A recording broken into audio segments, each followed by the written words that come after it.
work from home, work from office, work from anywhere dengan gaya kerja hybrid working, siapa takut? Waktunya sih tetap saja 24 jam. Nah, yang perlu dikelola adalah purpose dan produktivitasnya. Dengan pengelolaan yang cerdas, bisa menuntaskan proyek, pimpin tim, maupun peran sebagai parents, semuanya tetap bisa beres. Yuk simak bersama! Sudahkah Anda menang dalam beradaptasi terhadap perubahan cara kerja yang menjadi fleksibel?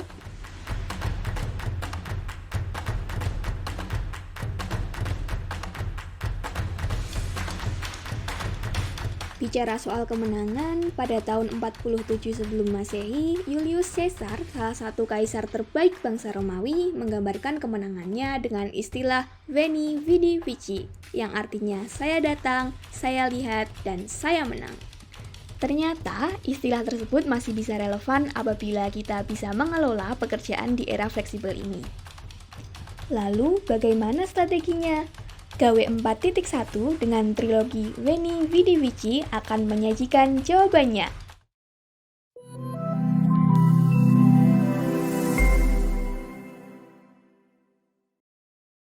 Halo Insight Leaders, sudah sejauh mana perkembangan Anda selama 2 tahun ini?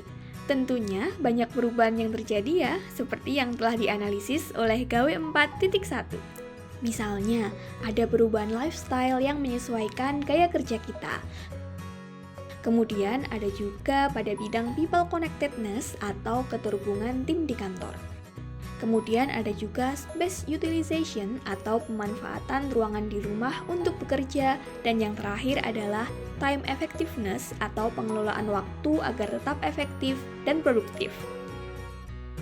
Bicara tentang cara kerja fleksibel, hal ini akan menjadi cara kerja di masa depan loh Insight Leaders. Dengan begitu, bagaimana kita bisa menghadapi tantangan yang ada? Nah, Insight Leaders, mari kita simak tips A Day in My Life versi Ibu Christina Arianti, Managing Director Insight Web Academy, Principal Consultant di Citra Associates yang juga seorang working mom. Masih banyak gap yang perlu kita isi sebelum gaya hybrid working ini menetap. Pengaturan gaya kerja ini merupakan suatu hal yang bisa diasah loh. Pada dasarnya, perubahan ke hybrid working bukan hanya mengelola waktu bekerja, namun juga mengelola waktu kita dalam satu hari. Kita akan mulai dengan pengelolaan waktu di pagi hari. Menurut Ibu, apa artinya morning routine untuk produktivitas dan morning routine seperti apa yang cocok? Oke, pada prinsipnya sih pagi-pagi itu pada dasarnya waktu yang paling berharga untuk persiapan. Cukup banyak buku yang membahas tentang morning routine, salah satunya mungkin yang terkenal adalah 5am Club. Nah, pada dasarnya jangan terburu-buru untuk memasuki hari. Ketika kita masuk ke dalam hari yang baru, kita punya waktu untuk persiapan. Kalau buat saya sendiri, saya coba juga mengimplementasikan apa yang dituliskan di dalam 5am Club. Jadi bangun-bangun itu kita coba untuk bergerak supaya refresh, dan pada dasarnya mungkin bisa juga nih teman-teman Insight Leaders nonton di gawe sebelumnya yang bicara mengenai wellness. Nah, kemudian kalau buat saya sendiri, biasanya pilihan saya ada dua. Yang pertama adalah belajar. Jadi pada dasarnya memang ada waktu yang disiapkan untuk benar-benar fokus berpikir sesuatu yang secara mendalam, benar-benar mempelajari sesuatu. Nah, pilihan saya yang kedua biasanya adalah catch up.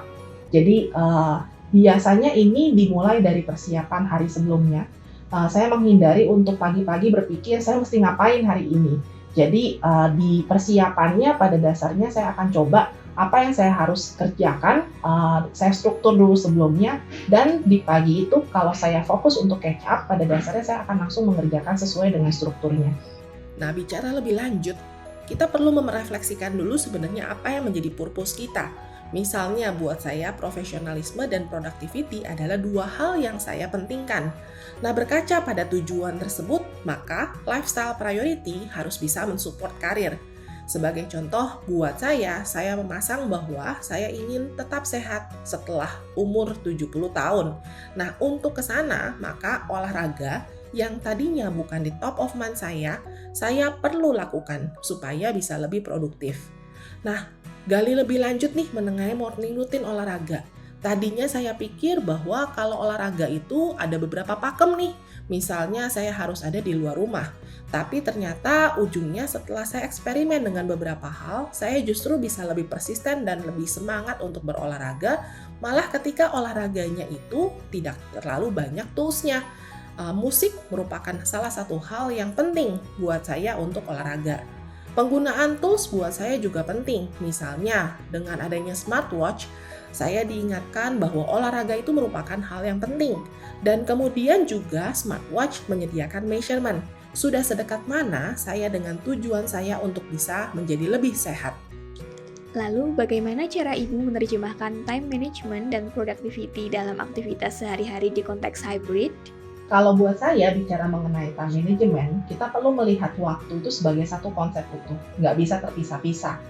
Kita nggak bisa kejar untuk save waktu di satu pihak dan kemudian untuk hal-hal lain kita tidak punya rencana sehingga ujungnya jadinya boros secara penggunaan waktu. Kemudian kita bicara mengenai bagaimana kita perlu kelola waktu, ada satu konsep yang tentunya Insight Leaders tahu ya, kita bicara mengenai first thing first nih dari Stephen Covey. Nah, berarti kan ketika kita mengelola waktu, itu dimulai sebenarnya dari prinsip apa yang penting buat kita. Misalnya, kalau buat saya, yang paling penting buat saya adalah professionalism, apa yang saya deliver dalam kerjaan. Kemudian misalnya kita bicara mengenai productivity, kalau kerja itu perlu ada hasilnya, perlu efektif, dan kemudian juga perlu efisien. Kemudian misalnya prinsip saya nomor 3 adalah parenting, jadi hubungan saya dengan anak itu suatu hal yang penting. Nah, ketika ada sesuatu yang kita perlu kelola, task baru yang masuk, itu berarti kita akan runut kembali sebenarnya dia ada di prioritas yang mana, tergantung dengan time management principles kita, dan tentunya juga tentang urgensi, importance, dan lain sebagainya. Kemudian juga kita mungkin akan bicara tentang bagaimana supaya bisa efektif dan efisien ya. Kalau buat saya pribadi, ini adalah hal-hal yang menjadi pilihan ketika kita sudah tahu persis apa yang kita perlu jalankan. Misalnya deh contoh yang paling gampang, kita kan tahu ya Jakarta itu udah macet lagi sekarang. Dan walaupun mungkin untuk beberapa hal kami punya privilege untuk kerja dari rumah, tapi tentunya akan ada waktu di mana kami harus ke kantor. Nah, berarti ketika harus ke kantor, itu kita akan perhatikan dulu sebenarnya tugas apa sih atau pekerjaan apa yang memang paling tepat untuk dilakukan dari kantor. Jadi apakah benar harus ke kantor? Itu yang pertama.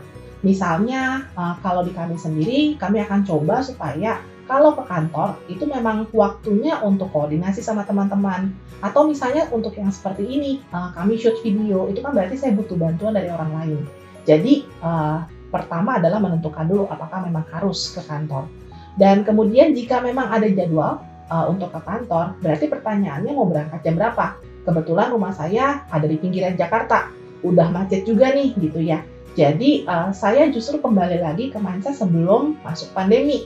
Harus berangkat lebih awal supaya waktu perjalanan menjadi jauh lebih singkat sehingga waktu perjalanan bisa dihemat dan kemudian bisa punya waktu untuk melakukan hal yang lain. Nah, kemudian juga kalau misalnya bicara mengenai kesempatan untuk bisa kerja dari rumah, berarti saya akan memikirkan kira-kira pekerjaan apa sih yang paling tepat untuk saya benar-benar bisa kerja dari rumah. Misalnya kalau untuk saya pribadi, hal-hal yang meminta saya untuk berpikir lebih panjang, kemudian mungkin butuh waktu berpikir, butuh waktu untuk coret-coret, kemudian mengerjakan tanpa benar-benar ada gangguan dari orang lain, biasanya itu pekerjaan-pekerjaan yang saya save untuk bekerja dari rumah. Kadang-kadang waktunya pun saya kelola, karena kan pada dasarnya di rumah itu ada orang-orang atau anggota-anggota keluarga yang juga akan perlu, di mana kita perlu bangun relasi, perlu melakukan aktivitas. Nah, jika itu terjadi, berarti kadang-kadang saya akan perlu kerja di waktu yang berbeda, misalnya malam hari atau pagi hari. Nah, terakhir kalau buat saya sebenarnya adalah bagaimana kita bisa tahu persis tools apa yang kita butuhkan, khususnya ketika kita bekerja. Misalnya untuk working mom seperti saya, pekerjaan-pekerjaan rumah tangga itu agak-agak menyita waktu nih. Berarti saya perlu coba-coba cari-cari tools apa yang bisa membantu pekerjaan. Misalnya nih, kalau buat saya salah satu senjata andalan saya untuk masak di rumah adalah air fryer. Karena tinggal masukin, kemudian nanti dengan waktu yang ada, makanannya matang, nggak perlu ditungguin. Nah, itu kan salah satu ya, tools apa yang berguna buat kita. Nah, kemudian juga mungkin untuk pekerjaan, ketika kita kelola dokumen atau lain sebagainya, seberapa sih kita kuasai tools kita sehingga pembuatan dokumen atau mungkin delivery presentasi itu jauh lebih cepat dan kemudian juga efektif. Di pekerjaan saya sebagai seorang konsultan tentunya harus tetap belajar. Nah, karena itu sebenarnya perlu ada waktu spesifik untuk saya yang saya memang tag di kalender untuk benar-benar bisa belajar. Biasanya salah satu cara yang paling efektif buat saya adalah memang time blocking. Dalam arti memang ada waktu secara khusus yang ditulis di dalam kalender. Kemudian buat saya nomor 2-nya adalah memilih waktu mana yang paling tepat buat saya untuk belajar. Kalau buat saya pribadi, pagi hari itu pada dasarnya waktu yang paling enak. Jadi tanpa adanya distraksi, benar-benar bisa fokus, dan kemudian juga biasanya saya akan menggunakan alat-alat. Misalnya saya suka coret-coret, jadi ketika saya belajar sesuatu yang baru, itu saya akan menggunakan kayak semacam mind map, atau kemudian saya coret-coret, menggambar menjadi sebuah konsep, sehingga buat saya akan jauh lebih cepat untuk mengerti dan bisa diterapkan di dalam pekerjaan. Lalu, bagaimana caranya agar kita tetap punya competitive advantage dalam karir? Nah, kemudian kalau misalnya kita bicara juga nih mengenai competitive advantage, tentunya kita terus perlu ada refleksi. Dalam arti ketika kita melakukan sesuatu, itu perlu kita coba lihat kembali sejauh mana sih yang kita lakukan itu memang sudah memenuhi tujuan. Dan karenanya perlu kita juga untuk memblok waktu untuk benar-benar berpikir, meluangkan waktu. Misalnya kalau untuk saya di weekend saya akan lihat kembali apa sih yang sudah saya jalankan atau saya lakukan selama 1 minggu. Dan kemudian saya coba berpikir apakah ada hal-hal yang saya bisa lakukan lebih baik, atau misalnya ada hal-hal yang saya perlu evaluasi untuk direvisi cara mengerjakannya. Nah, hal-hal seperti ini buat saya itu krusial, karena kalau kita nggak pernah benar-benar berhenti dan kemudian berpikir supaya kemudian ada evaluasi dan membuatnya menjadi lebih baik, akan cukup sulit nih kita untuk tetap berkembang di tengah zaman yang kompetitif seperti ini. Kadang-kadang kalau buat saya, blocking time itu penting. Saya memanfaatkan waktu nyetir untuk commuting dengan mendengarkan podcast di audio. Pada dasarnya itu membantu saya untuk memanfaatkan waktu sambil belajar. Dan kemudian mengajar untuk orang lain atau berbagi dengan orang lain juga merupakan hal yang bisa dilakukan. Buat kita pada dasarnya kita akan semakin memahami tema pembelajaran ketika kita dipaksa untuk berbagi dengan orang lain. Bagaimana pengalaman mengelola tim dalam konteks hybrid, termasuk membangun working policy yang cocok? Tema leadership itu sebenarnya nggak pernah gampang ya jawabannya.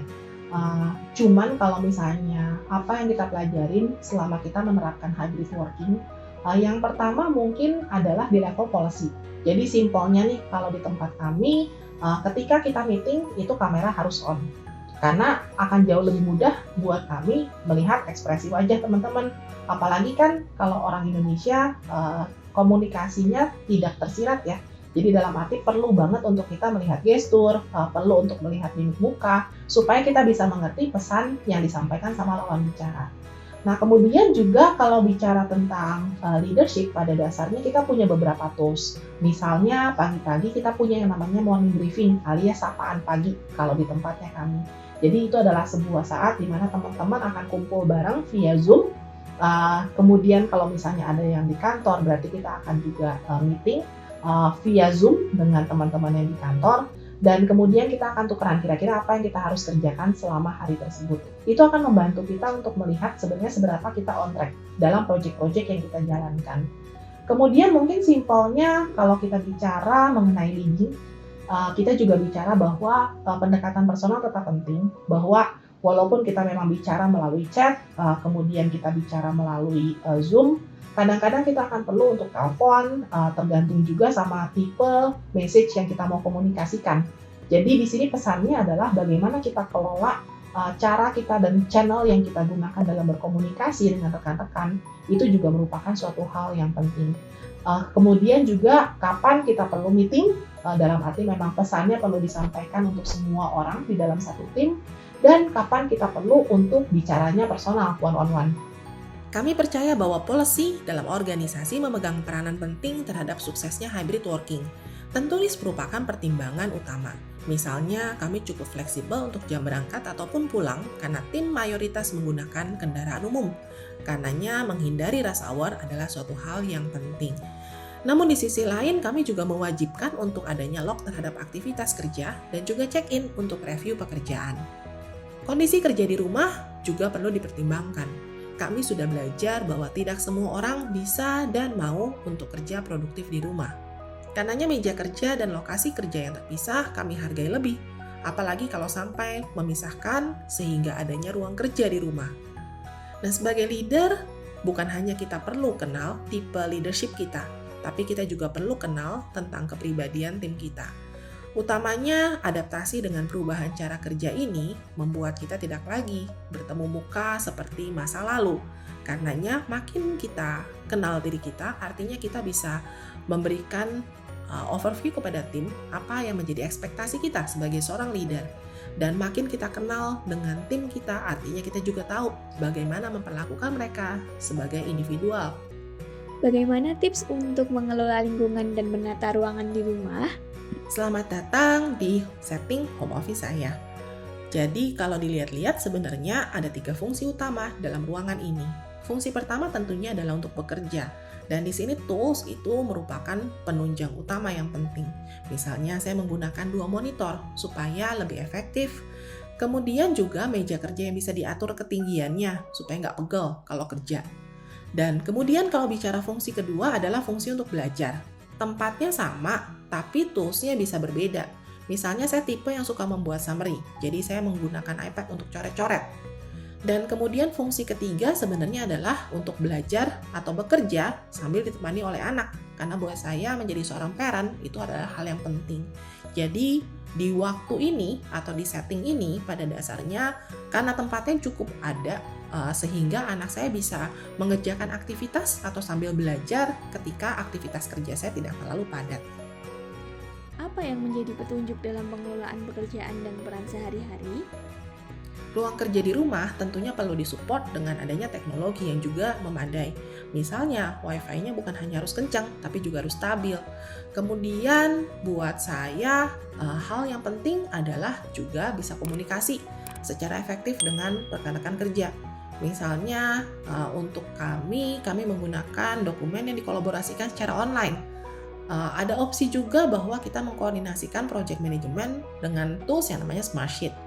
Dan kemudian kita tidak harus komunikasi via Zoom terus-menerus, tapi juga phone call kadang-kadang merupakan opsi yang kami pertimbangkan.